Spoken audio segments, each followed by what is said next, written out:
किसानों की सुविधा संगोष्ठी और बैठकों का आयोजन करने के लिए राजधानी में विकास भवन का निर्माण किया गया है, जिसका नाम डॉक्टर श्यामा प्रसाद मुखर्जी के नाम पर रखा गया है। विकास भवन का लोकार्पण करने पहुंचे मुख्यमंत्री डॉक्टर मोहन यादव ने कहा कि ये एक सराहनीय पहल है, क्योंकि खेती के मामले में नई तकनीक के साथ उन्नत खेती करने के लिए नए तरीके तमाम तरीके आ रहे हैं, जिन पर चर्चा, बैठक और संगोष्ठी करने के लिए ये भवन कारगर साबित होगा। इस मौके पर मौजूद पंचायत एवं ग्रामीण विकास मंत्री प्रहलाद पटेल ने भी कहा कि पंचायती राज रीढ़ की हड्डी होता है और जितना मजबूत होगा प्रदेश की उतनी ज्यादा प्रगति होगी। वाली कठिनाइयों में भी उस बात को समझना एक बात, लेकिन समझ के उसके अंदर डूब करके उसका निदान ढूंढने के लिए समाज का मार्ग प्रशस्त करना और जितना बन सके अपने सामने करना, और बाद के काल में भी उनके बताए मार्ग से ही समाधान आएगा। अगर ऐसा आजादी के बाद का कोई ऐसा व्यक्तित्व है, उस व्यक्तित्व का नाम है डॉक्टर श्यामा प्रसाद मुखर्जी, जिनका अपना जीवन एक खुली किताब की तरह बंगाल के विभाजन का विरोध करते हुए जिस ढंग से उन्होंने अंग्रेजों के षड्यंत्र का पर्दाफाश किया, बंग भंग में बड़ी भूमिका अदा की, और उसी कारण से आज भी बंगाल, पश्चिम बंगाल के नाते से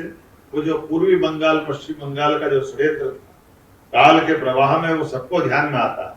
कि पश्चिम बंगाल हमारे पास है, पूर्वी बंगाल जो बाद में बांग्लादेश बन करके पहले तो हमारे हाथ से गया और बांग्लादेश बन के राष्ट्र बना, ये वो षड्यंत्र के बीच थे जिसकी तरफ डॉक्टर मुखर्जी ने इशारा किया था और उनकी भूमिका रही। उनकी अपनी प्रतिभा के बारे में तो दोहराने की जरूरत नहीं है। 33 साल की उम्र में वाइस चांसलर बनते हुए विद्वान व्यक्तित्व के धनी कम उम्र में वाइस चांसलर बने, और बाद के प्रवाह में भी कोई पहली बार अगर मंत्री बनता और वो भी भारत सरकार का मंत्री बने,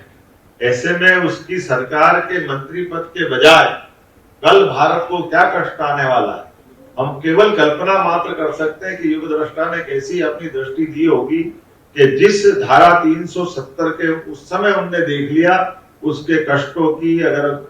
वर्तमान में हम यथार्थ सुनाएंगे तो 40,000 निरपराध लोग देश में आजादी के बाद किसी राज्य के अंदर मारे गए। उसका कारण धारा 370 है। ये दुर्भाग्य की वह कलंक की धारा है, जिसके कारण से सेना, आम नागरिक,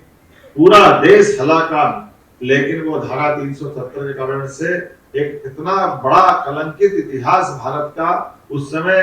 जब उन्होंने इशारा किया, मुझे इस बात का संतोष है। यशस्वी प्रधानमंत्री के लिए जोरदार ताली बजाए, जिनके कारण से उन्हें धारा 370 बताई। लेकिन डॉक्टर मुखर्जी का बलिदान भी कम नहीं,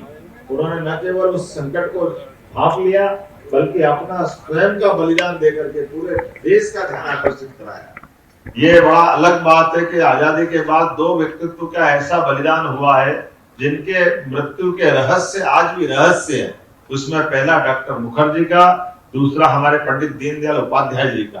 दोनों महापुरुषों के शरीर कैसे छूटे, क्या घटना हुई, आज भी वो रहस्यों की पर्दों के अंदर है। लेकिन उनकी जो भूमिका है, जिस प्रकार से उन्होंने देश में अपनी बातों को रखा है, मैं आज के इस अवसर पर उनको प्रणाम करता हूँ। और खास करके आज के इस पंचायत ग्रामीण विकास के भवन में, जिसमें विचारों के लिए अलग अलग प्रकार की, क्योंकि हमने अपने किसानों की जो भूमिका है यशस्वी प्रधानमंत्री के नेतृत्व में तो और दोगुनी हो गई।